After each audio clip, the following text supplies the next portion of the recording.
Milli Hidrometeorologiya Xidmətindən bildirilib ki, oktyabrın 16-sında Bakıda və Abşeronda havanın dəyişkən buludlu olacağı, tutulacağı, əsasən yağmursuz keçəcəyi, lakin oktyabrın 15-dən 16-sına keçən gecə və səhər bəzi yerlərdə çiskinli yağış yağacağı ehtimalı var.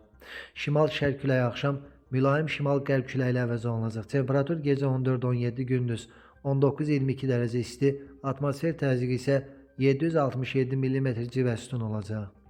Sabah Naxçıvanda da gün ərzində arabir bəzi yerlərdə çiskinli yağış yağacaq. Temperatur 18-21 dərəcə isti olacaq. Azərbaycanın bəzi rayonlarında, xüsusən də şərq rayonlarında yağış yağacaq. Axşama doğru isə əksər rayonlarda arabir yağış yağacağı, şimşək çaxacağı gözlənilir. Ayrı-ayrı yerlərdə leysan xarakterli intensiv olacaq, dolu düşəcək, duman ehtimalı var. Mülayim şərq küləyi əsəcək. Temperatur gecə 10-15, gündüz 20-25, dağlarda gecə 2-6, gündüz 8-13 dərəcə isti olacaq.